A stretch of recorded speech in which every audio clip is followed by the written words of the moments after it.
But you know what? Let me pull up what I'm talking about. So, okay, so there's a couple of reports here that we're going to be using, one of which is from Idle Sloth. And we have a post here from Ecstasies, who, of course, if you don't know who he is a Spanish YouTuber, very well connected.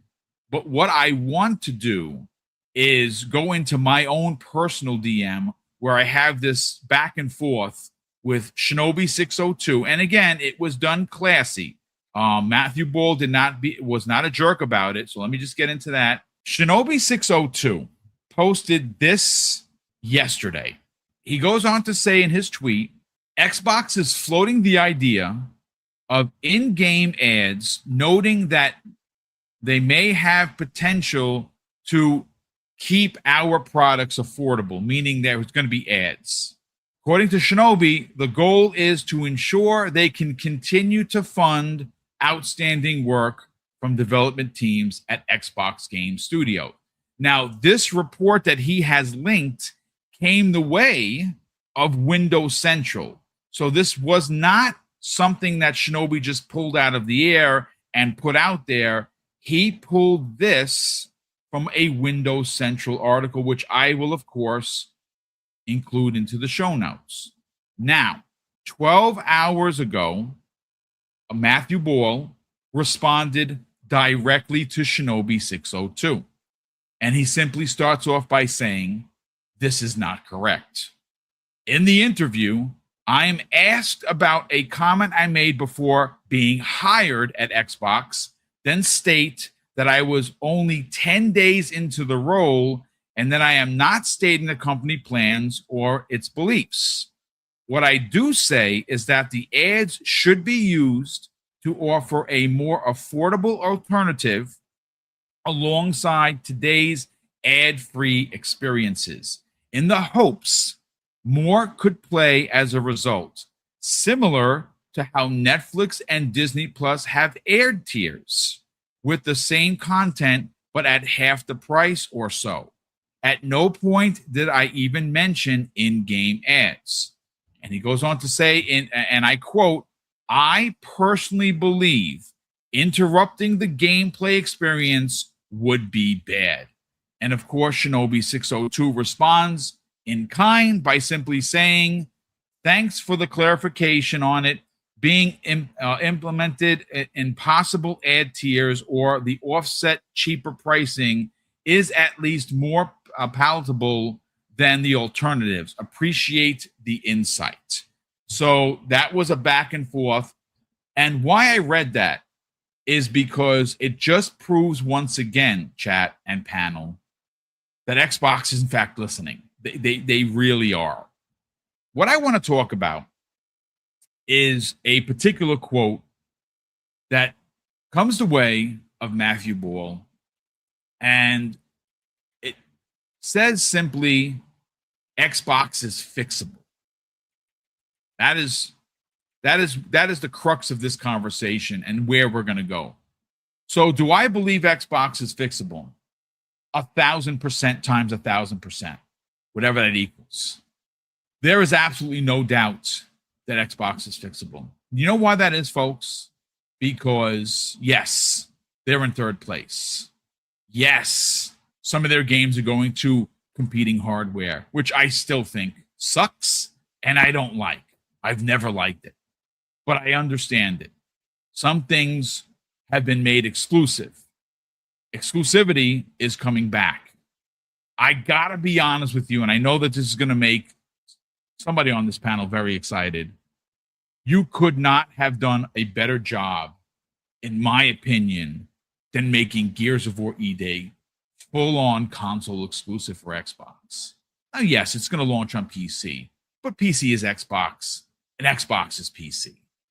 But this interview, now look, I'm not going to get into the particulars of my distaste for Christopher Dring. That's not what we're here to do. I am going to, for professionalism purposes, add his link to his interview, because that's what professionals do, to the show notes. I'm not going to go into my distaste for him because I don't really think that he has Xbox in the best place anytime he talks about it, but we're here to talk about his interview with someone that does, and that's Matthew Ball. So thanks to Idle Sloth, who broke down a lot of what it was said on the interview, which we're not going to watch live on the air, but I am going to use his bullet points here. And these are everything we're going to read are quotes from Matthew Ball, and then we're going to bring the panel in and get their hot takes on this. So according to that and panel, goes on to say the big Matthew Ball interview, quote, the console market is not dying. He goes on to say, quote, it has become difficult to articulate why you should pick up an Xbox console. Exclusives are an important way to do that. This is why you'll have seen such a quick shift to exclusives. We have an obligation to work harder and more clearly to explain why you should be an Xbox player. Matthew Ball goes on to say, we will invest more in its big IP, cut back on niche productions. Now, I want to stop there for a second, and I want to explain what he means by that. So under Phil Spencer, what we understand, and he's even said it himself, he was not in the business, in the way he was a leader for Xbox for all those years, to tell a specific studio what to make. I know this for a fact because when I had dinner with Phil, I specifically brought up Banjo-Kazooie. And you know the look that he gives you, he kind of does that head tilt and smiles. That's Phil. And we love that about him. And he goes, yeah, Rare doesn't want to make it. And we don't make anybody make something they don't want to make. And you know what? Honestly, on paper and hearing that in person, that's pretty damn endearing, right? Like, you don't want to be the overlord, right? Like, go and make this or else. But the problem with that is sometimes you gotta steer the ship. And I think, and this is my opinion, right? I don't want to speak for Matthew Ball, right? This is just my opinion.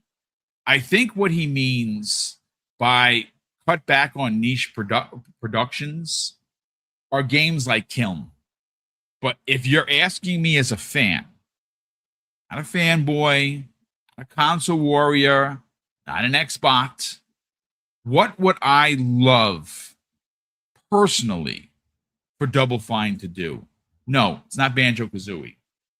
I would love for them to have either remade Psychonauts 1 in modern graphics, which that would have been a game that would have sold gangbusters because of how much 2 sold.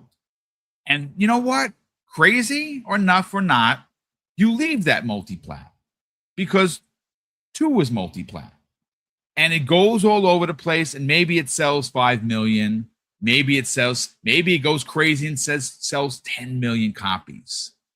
Talking to Everborn Saga, specifically on Psychonauts itself, and I agree with him on this. If you look at the characters, if you look at the world, look at the story, the art that surrounds that incredible IP, it has transmedia written all over it. Like, I can see a film. I can see toys. I can see this being an animated series somewhere. Like, I can actually see that happening. So if it's me and you're asking me personally, chat, I would have much rather than Keeper, rather than Kiln, I know there were small teams that made it. I would have much rather them take an established IP that has a real bankable appeal to it and made Psychonauts remade, however they want to do it. And then after that was successful, because I know it would have been, you go and you make 3. And I think that, the way that Phil used to do business was magical. Hey, man, just go make what you want, make a game for us, we're good, right? But unfortunately, there were a lot of games that were made that didn't sell. And Asha said something, and I again, I'm just speculating. It's my interpretation of what she said, not fact. That she said they were going to be more focused on bigger IP, like some some of the big IP. She didn't specifically say which ones didn't have enough investment. My question to you, chat, was that Halo? Because how long have I been saying what the hell is going on at 343 now Halo Studios? Like, we never got a follow-up. We never got any DLC for Infinite. I mean, it's just, there was so much left on the table that we're never going to get, right? We're just going to have to move on with it. That sucks. But yeah, maybe that was one of the studios that weren't invested enough into. I don't know. I mean, I thought the leadership over at 343 was just terrible. And I don't think any of those people are there anymore. And let's hope that the next Halo is not going to have a decade worth of development time. Like we actually get one in the next 2 or 3 years. But I think that is when he says they're going to cut back on niche productions. I know there's going to be some people like, oh man, I like those niche games. Yes, 10 people do, right? 10, 15, 20 people, but they need to invest in big IP. That's what they need to do. He goes on to say, Xbox can improve. How hard will it be, or how long will it take? Are the different questions, right? Now, Idle goes on to say, Xbox's now this is for Roy. Roy, check this out. This is for you, brother. Xbox's presence in is smaller in the EU and Japan. PC is the most popular. Quote, Windows is where the world plays. This is according to Matthew Ball. So we encourage players to do so in those markets. Now that's not an answer. But the fact that it's been mentioned about both Japan and Europe means that they are aware that there is a problem. Working hard to rethink Helix, make things more affordable, and develop new business models. Now, the new business models that he's referring to, and I think this is what Asha was referring to, and again, it's my speculation, along with Keasante and several others, that it's OEM devices, meaning that there are going to be other companies like Asus, like Lenovo, like Dell, like Alienware that are going to make cheaper Xbox products. Will they be the same power? I honestly don't know, but I know that if you don't want an Alienware, you can buy a Surface. If you don't want to buy a Surface, because Surface PCs are expensive, you can go out and you can buy a Dell or something that's more affordable. I actually think that's what Asha meant when she said that we have to figure out how to get other partners involved in manufacturing of hardware. I think that's it sounds like OEMs to me, but let me continue. Goes on to say, and again, this is via the game business that is run by, of course, who he is. The console is growing, not dying. And according to Matthew Ball, there is no desire to move away from the console. And, I'm going to go first to Silent Cypher on this. Silent Cypher, look, I don't know how many times they have to continue to say this. The console isn't going anywhere. Asha said in her first 10 days that at the core of Xbox is the console. Now, the console, she did say in that interview that she just did, it's almost 5 times the amount of where it's supposed to be in its lifespan. That's the market. That's the Rampocalypse as we know it.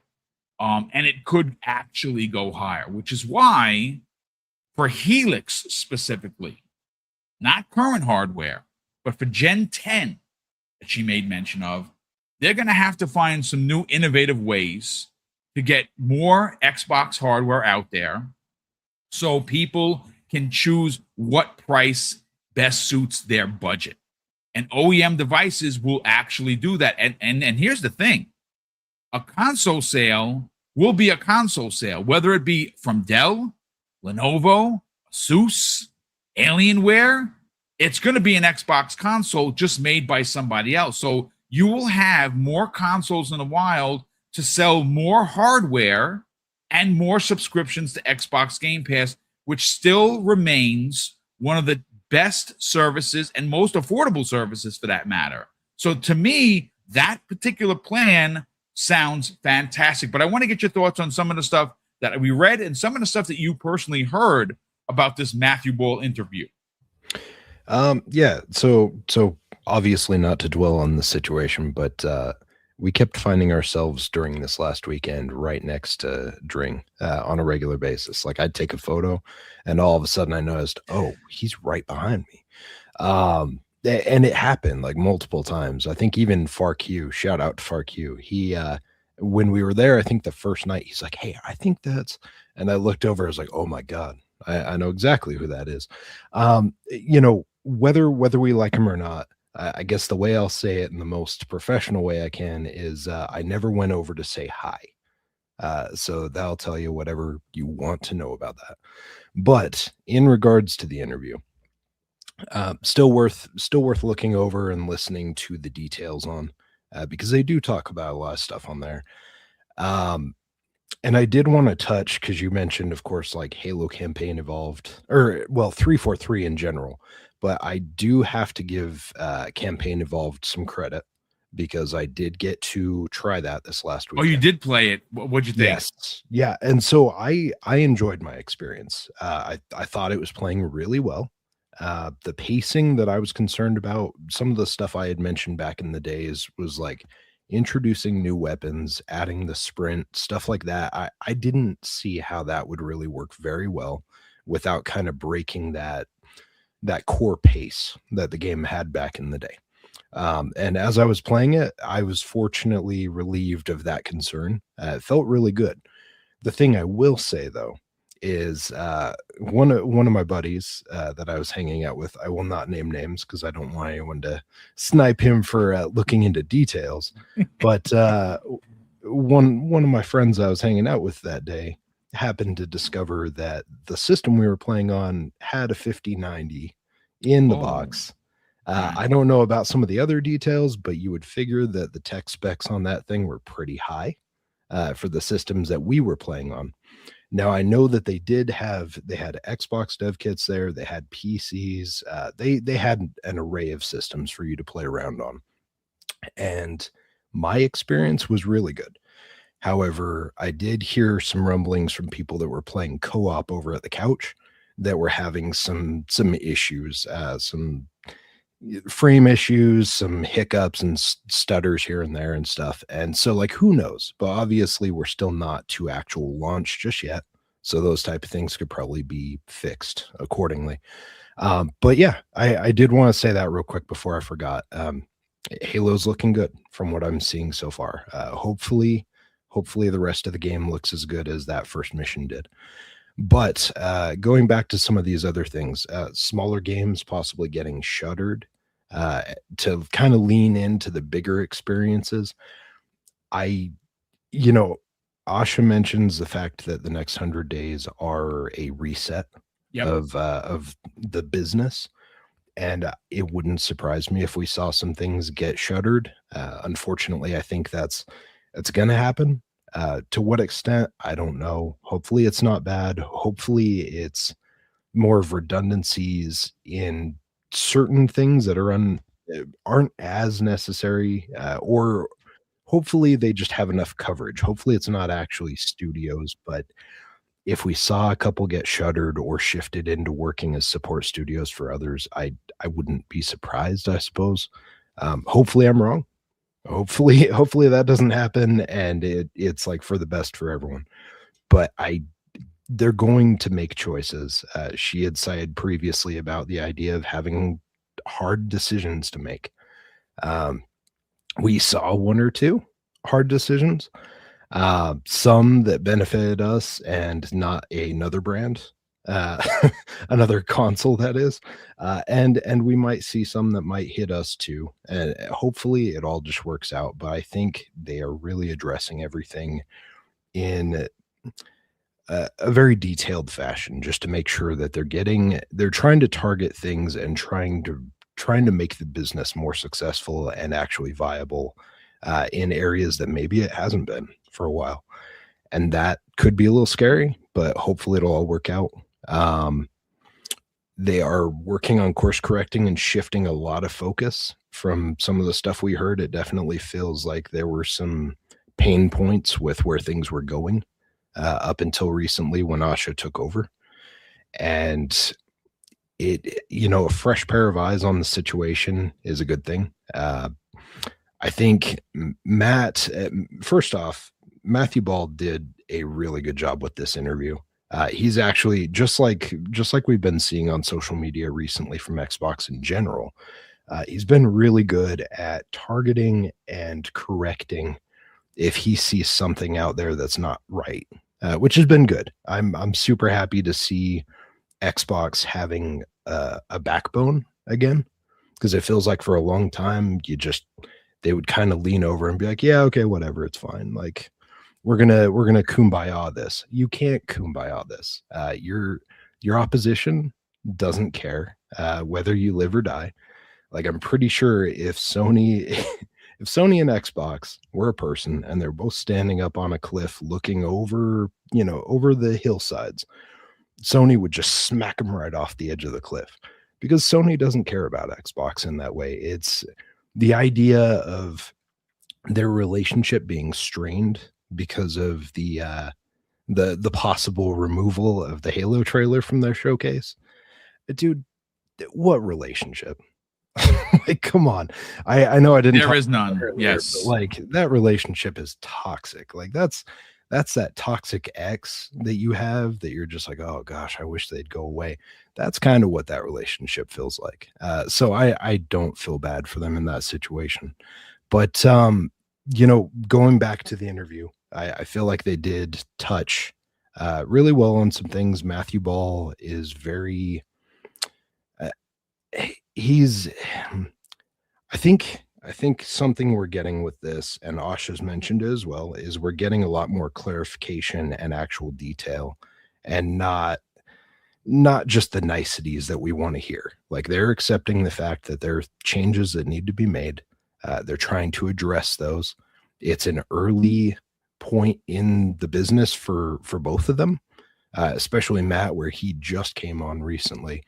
But they're all stepping back. They're looking at this and making a decision, determining what needs to be made priority. And it's, putting the console back as focus. We've seen a lot of that stuff already, showing the fact that they're acknowledging and bringing back console exclusives or ecosystem exclusive, focusing on the console being the exclusive place for some of these games, as well as providing a lot of updates to the user interface, listening to a lot of feedback that the community is providing. I think that's a really good trajectory for them. I enjoyed the interview. I may not like drink so much, but it was a good interview nonetheless. And I'm happy to hear the transparency that we're getting from Xbox right now. Yeah, I absolutely agree. And it's, again, my personal opinion of Dring is irrelevant at this point. It's not why we're here to talk about. What we are here to talk about is specifically some of these bullet points I'm about to read. Crispy Bomb, I want to bring you in for get your hot take. But before I do, let me just read some of these key highlights from the interview. Now, Silent Cypher just made mention of something, and this is important, ladies and gentlemen, for context. Specifically, Matthew Ball points out the importance of return to console exclusives. According to this report in front of me, Ball admitted that it had become, quote, difficult to articulate why customers should pick the Xbox console over its competitors. Goes on to say, to rebuild a solid identity, Xbox is returning to a reliable pipeline of console exclusives like Gears of War E-Day and Clockwork Revolution to, check this out, validate historical player investments. That's big. You have to understand something. I've been saying this for a while. You cannot have your game everywhere when you're trying to sell your own hardware. You see, I think, Crispy, it's safe to say that they tried to wear both hats on the top of one head, and that's not the way it works. Yes, you can be a publisher, but you also have to be a platform first, and your platform is supposed to come first. And it did seem like that was shifted, and now they're trying to shift that back. I want to get your thoughts on some of the things that has already been said about Matthew Ball and what he had to say about, quote, bringing back Xbox. Well, I mean, I don't know. He must have a little part of his heart that's like, no, we have to bring Xbox back. We can't have what has been transpiring. You know, we tried the other way. We did. And I think the way he analyzes things, it's like, hey, like, look, let's give him the benefit of the doubt for a little while. And that's kind of the way I do things. And then you say, no, that don't make sense. No, that's not good. It comes a time where you say, okay, like, are we a platform? Do we sell consoles? Do we have a substantially large service that provides a service that none of the other competitors do? Do we have an ecosystem that, you know, if we actually invest in is evolving and can be something even bigger than what it is? All of these things. And, you know, we've heard bullet points from past people that, you know, sometimes you scratch your head and you're like, you know, and if you look at it, you have to tell the hard truth. And I like how Asha worded it. I like how he's, you know, doing interviews, and he just started, and he has a pulse because, you know, people have looked to him over the years with his, I forget what it's called, but he does a huge, you know, state of gaming or something like that. That's what he's known for. Yeah. He has a pulse. I mean, I mean, good on Asha to bring him in, number one, because you have to say, when we say exclusive, it has to be exclusive. And that's why I think people are like, you know, like, oh, well, Gears of War E-Day is going to come. And then you see a lot of people like, no, it's not. And including people in the brass, like, and Yep. articles coming out. You have to do these type of things. You have to let them know that it's never going there.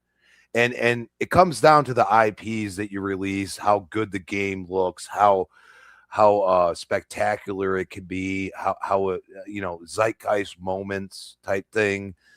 And I think he really does have a pulse. I think that's why, like, you know, I don't have the same distaste for Dring as some people. I play in these waters. Yes, I challenge you do, sir. people. I challenge people all the time. Some people, you know, people that I have respect for have gotten mad at me over the years.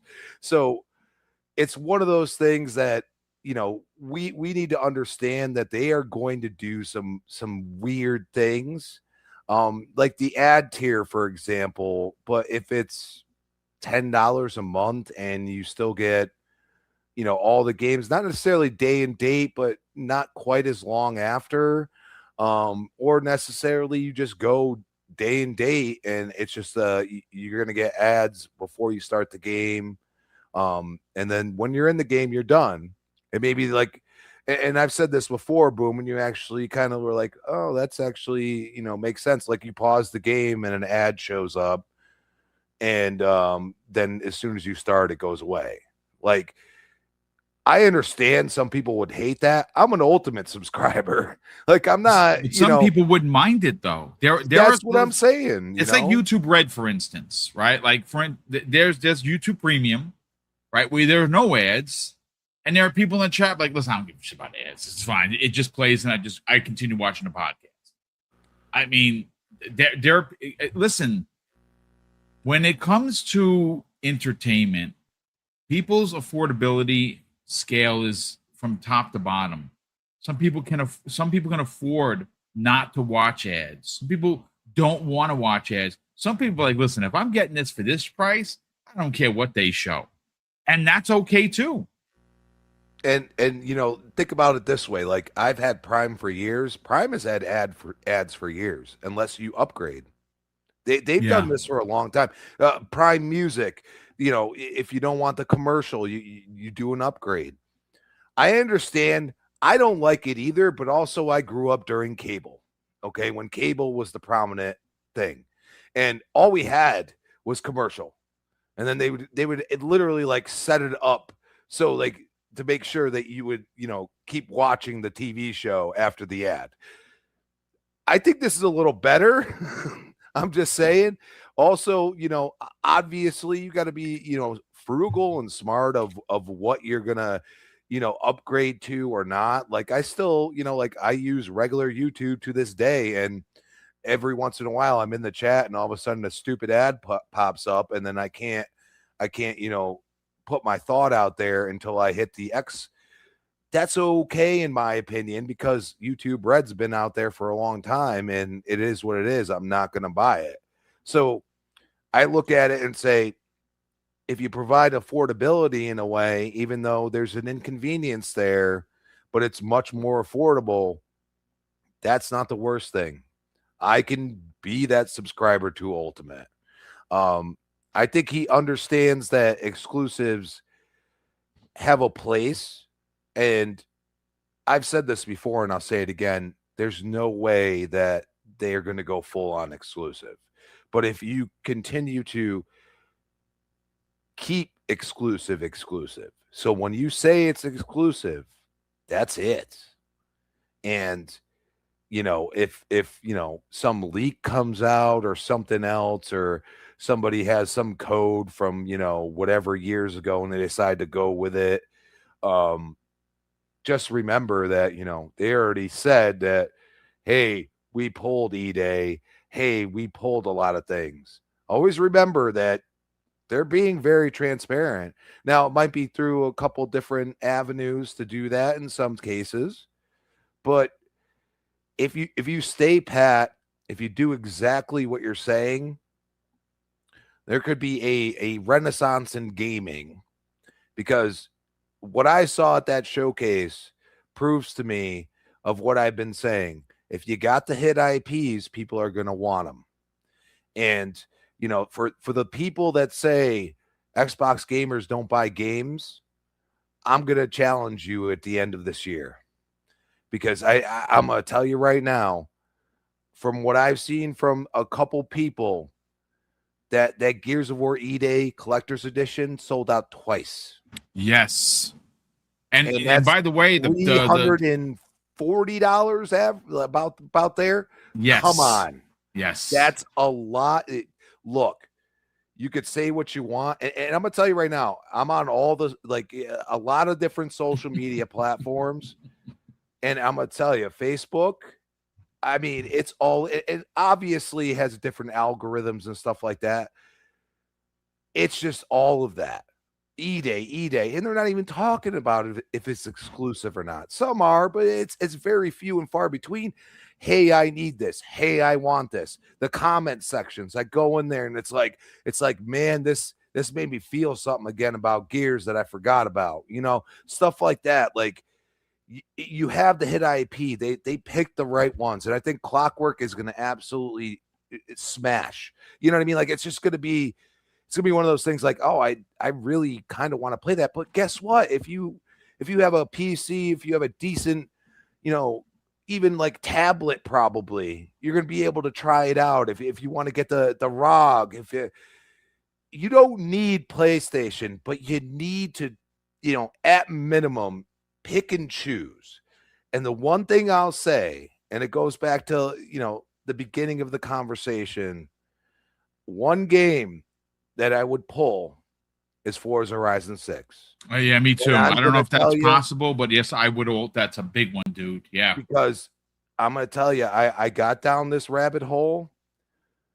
Japanese players are looking at it with a side eye at minimum. And the ones that really want it are buying. They're going out and finding Xboxes that were traded in and stuff like that. Yes. You keep posting all those things. Absolutely. they are really, it's palpable. And I'm gonna tell you right now, if you say that's exclusive, you're gonna tap into a market you have never truly had a foothold in. And then you have eDay, which they are also looking at with a side eye, and that's exclusive as well. You're tapping into markets that you have never tapped into. And that's where I'm with you. Like, you got to start doing some marketing. You got to start, I get Gamescom. I understand that. But you got to do more than that in Europe. You have to. Okay? People are a little weary about Sony right now. Trust me. You could have all the stands tell you whatever you want, but people are wary about Sony right now and what they've done. People, you could say they haven't done the same things that may happen. Like, I'm the type of person that says, okay, like if they say turn 10 is absorbed into Playground, would you be mad? No. I think it's logical. They helped with Forza Horizon 6. So I don't know. I'm the type of person, hey, glass half full, let's see where it goes from there. Is it going to fill up? Is it going to be perfect? It never usually is. But in going rage bait and all these other ways that a lot of people do, if you read through the tea leaves and you say, well, why would Asha come in here and do something as bombastic as making Clockwork and Gears E-Day exclusive? Because she's seen that they backtrack all the time. And you understand that probably Matt Ball sitting there like, yeah, we can't backtrack anymore. And these are hit IPs. We must keep them. And that's where you say, okay, like, I understand like the Double Fine talk. I get that. But understand that those budgets are low.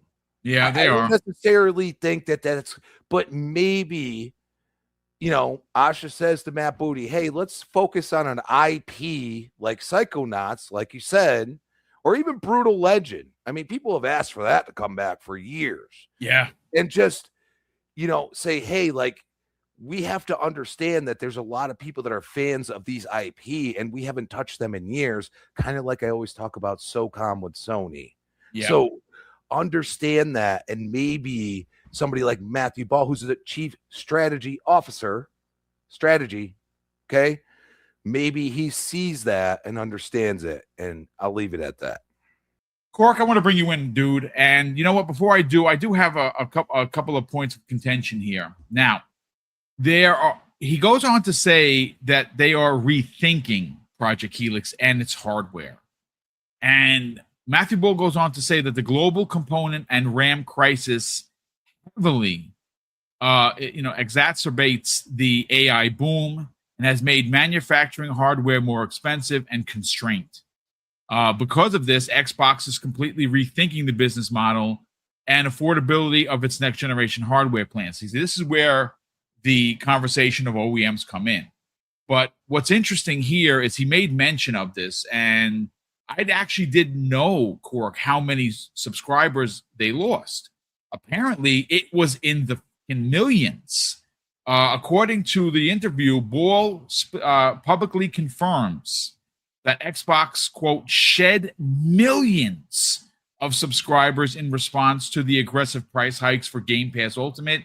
He stressed that the business, quote, today is not healthy and requires a substantial turnaround. And that turnaround, we know, is coming this summer. According to Asha Sharma, some big changes, and maybe this is where the whole conversation with Matthew Ball and Shinobi 602 comes from, because of, they're going to make some changes. Asha said that different tiers, more affordable tiers, are going to be coming to Xbox Game Pass, and she specifically said the summer. What are your takeaways from all of the information from this interview with Christopher Dring? It's a good interview. He did mention something that consoles are not dying, and I want to say he is correct. Please talk about that. He did say on the overall aspect of it, he is correct. Consoles aren't dying. What is dying is traditional consoles. And that's just the Yes. kind of, you plug into the bottom of your TV and that's it. That's where it stays. It's a closed ecosystem. It's not going to do anything else but just play console games only in one ecosystem. And that's why you've seen a lot of people switch to, or why you're seeing the Helix move to a hybrid model.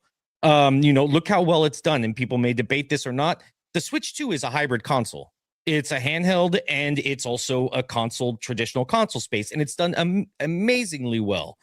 And that's why Helix, I think, switching over into a hybrid model is really, really, really good. And that's also kind of what fueled the whole multi-plat aspect of it. And that's, but just like 2013, with the Xbox One, they kind of ran before they could walk.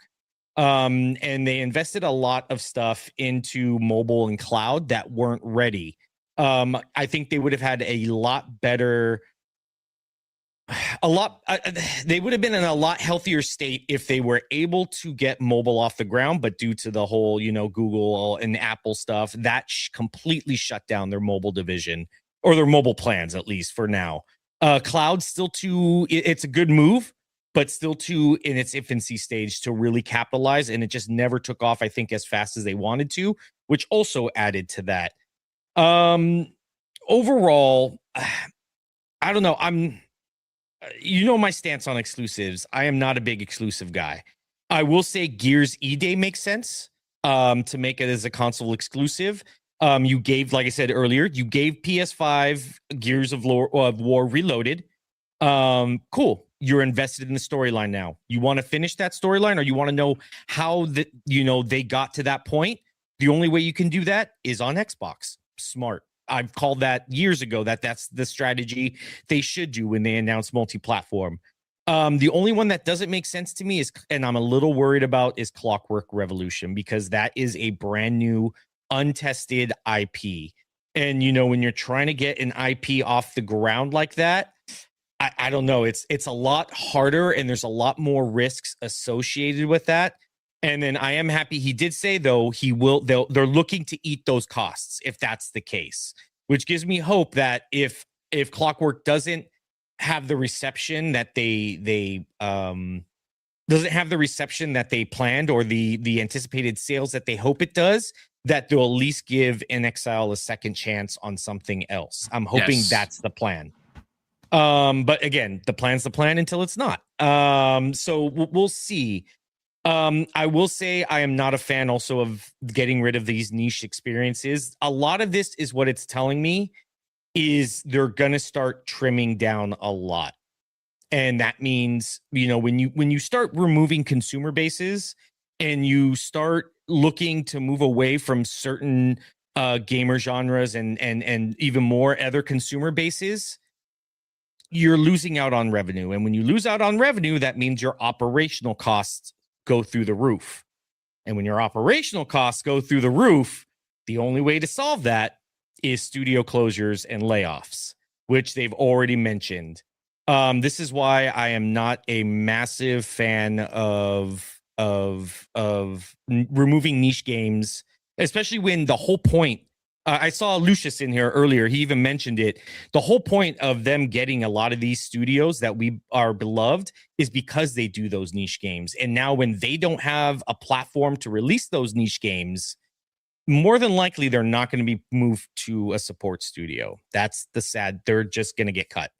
They'll pick the pieces. They'll pick who they want to move to other studios, but more than likely a majority of that studio is going to get gutted. And shut down. That's just the sad reality of it. So that's my biggest concern with moving to exclusives and cutting out niche games, is that we're looking at heavy cuts, and then it probably won't stop there with his talk about Game Pass and ad supported tiers. And it sounds like they're really gonna nickel and dime Game Pass, which means we're probably, some of the stuff we have, this is all speculative though, so I know I hate to be that Debbie Downer and stuff like that about it. It's your opinion, brother. It's a good thought, because you know what? I'm going to be honest with you. I understand what you're saying, and you might be onto something. When I say the niche experience is going away, I with you hope that doesn't happen. Yeah. But I do think that a directionalist way of doing business. Hey, go make what you want, and we'll come back to you in a couple of years. That didn't work. And personally, this is just me, as a fan of Tim Schafer and Double Fine, I have been for years. Mr. BoomStick XL, instead of playing Keeper, which was beautiful and an incredible, no words were spoken the entire time experience, and playing Kiln, what would I rather have? Those two experiences or a remake of Psychonauts 1 or Psychonauts 3? Those are the games that I would have made. So if somebody would have said, hey, listen, we like these ideas, but this is what's going to move money. This is what's going to move consoles. This is going to get people to buy into the subscription service. People are going to buy this game. It's going to be multi-plat because the other ones were. Let's do a remake. Why? Well, there's a multitude of levels. Besides the game itself, because Psychonauts 1 is amazing and deserves a remake, you could then transition that into transmedia, meaning that if you were to get a deal on an animated series or a graphic novel or comic, whatever, right?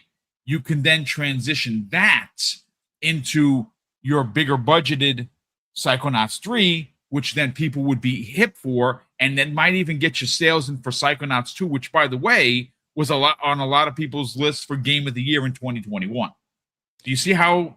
Yeah. See what I'm saying? So with Double Fine, the reasons they did Kiln and Keeper is because they're low cost development to potentially get higher ROI into your stuff, and they help you fund other projects. So they're smaller teams, like you said, and they're able to sustain development and keep a pipeline of revenue going to support their other projects. So Double Fine is working on something else right now.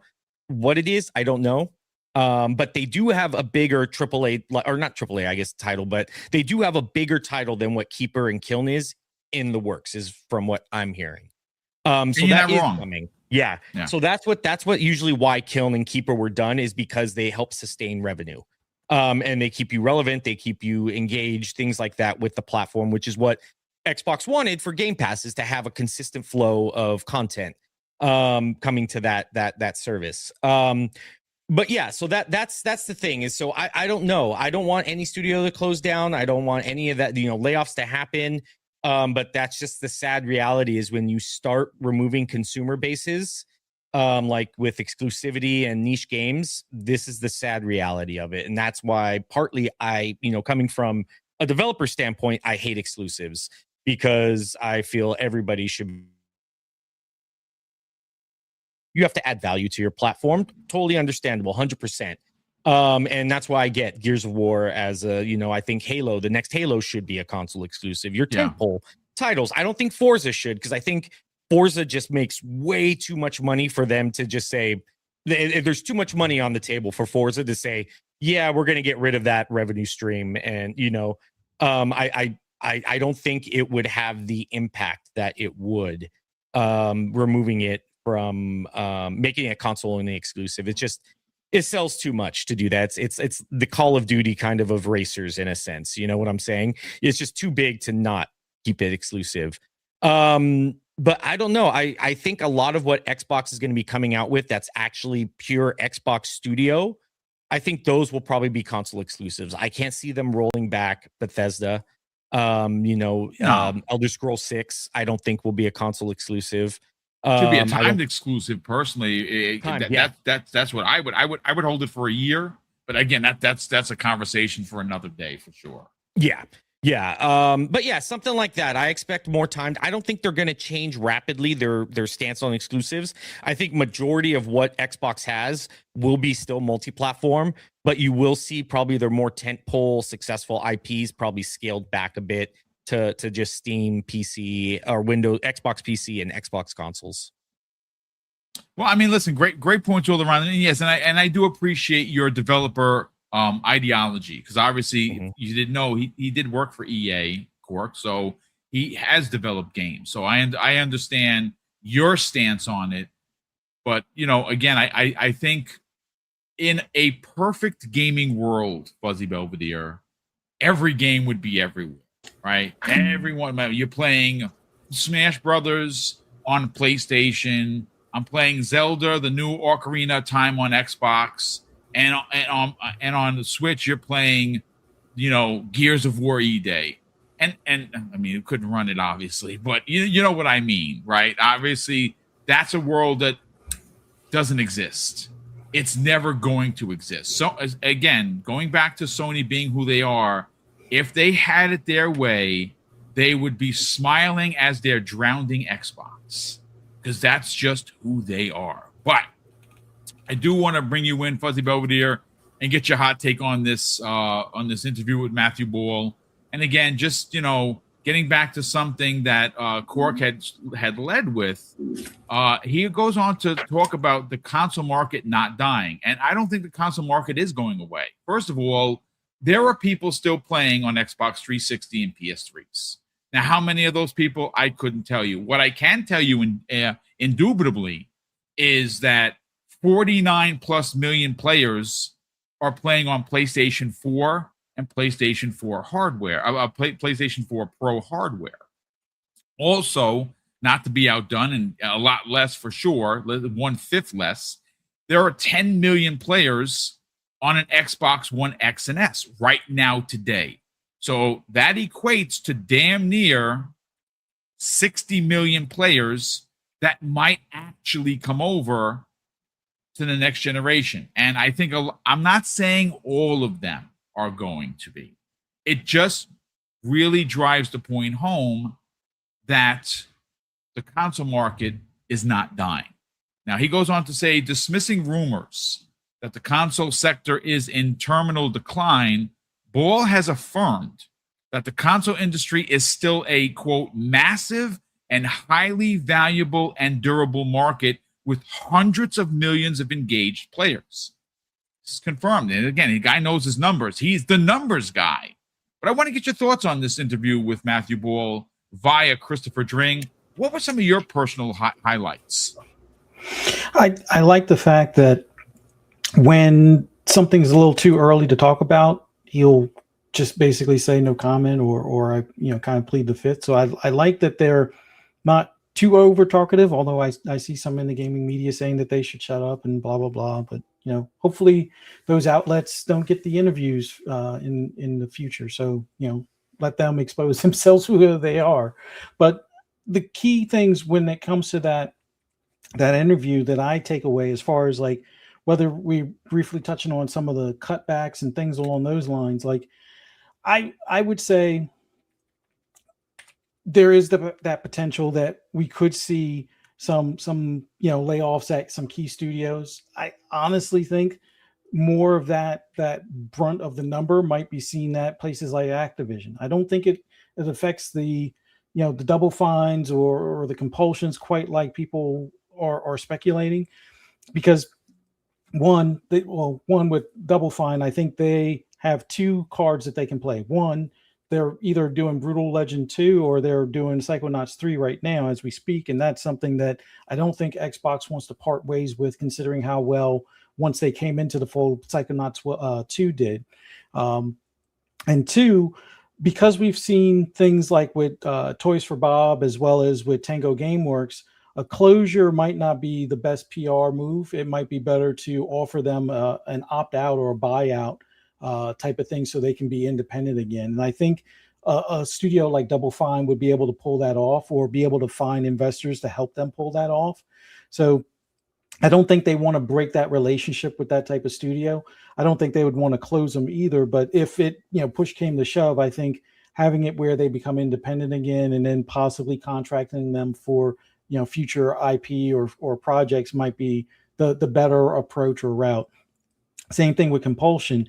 I think with Compulsion, they have a couple of key things in their IP catalog, which, yes, there probably needs to be a little bit better marketing for South of Midnight to get it in front of more gamers and showing how good of a platformer it is.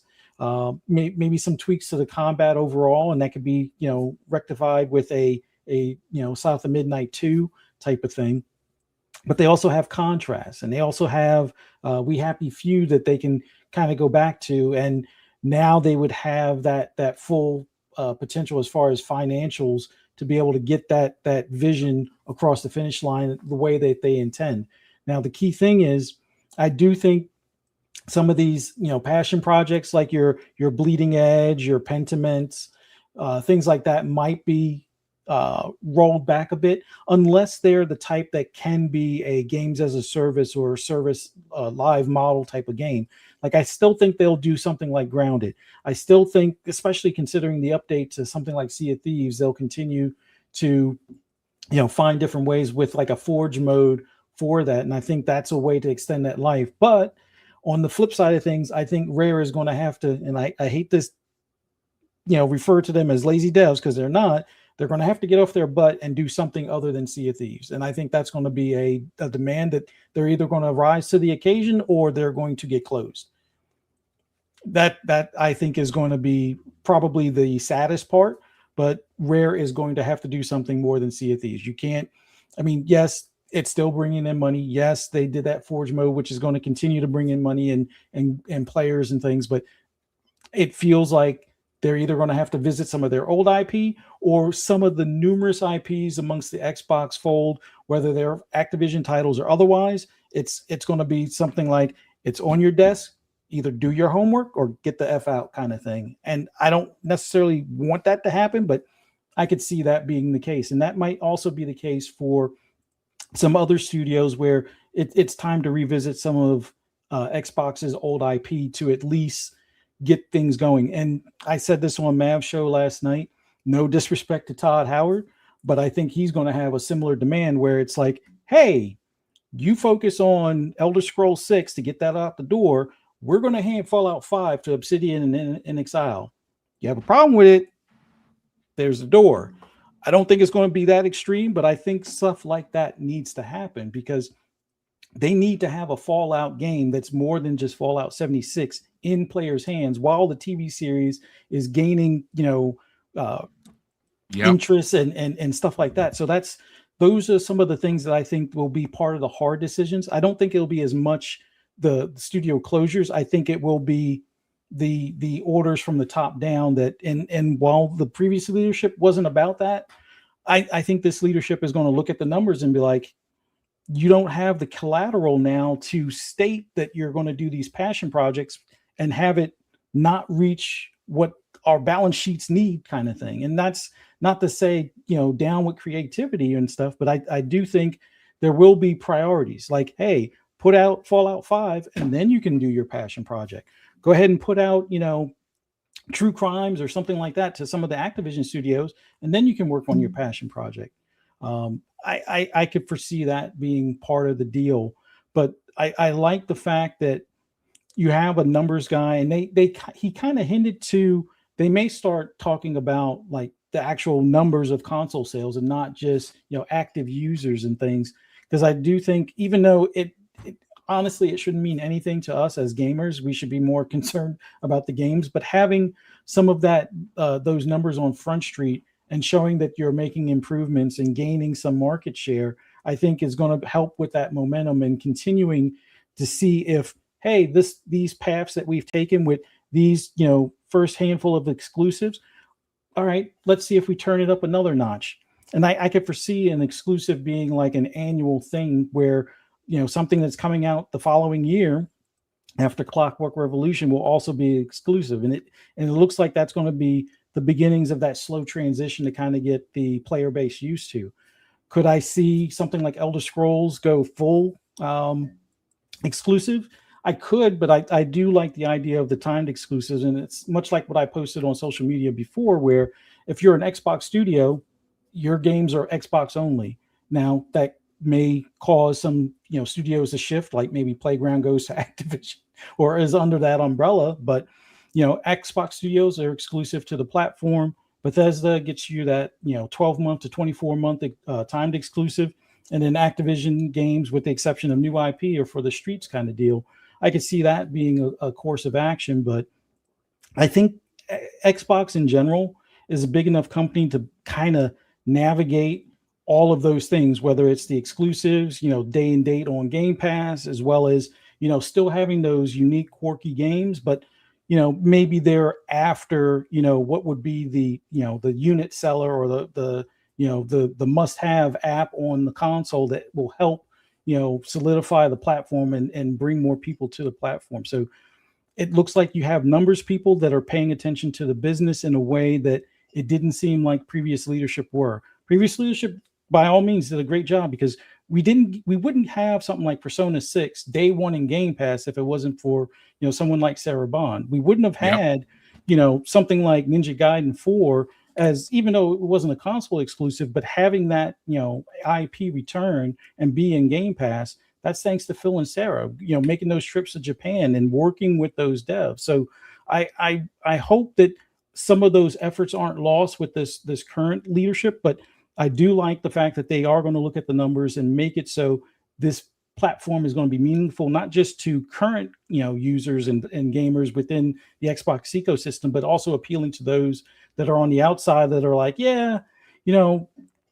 I may not be a Gears fan, but man, Clockwork Revolution looked like that game that, is worth buying this console.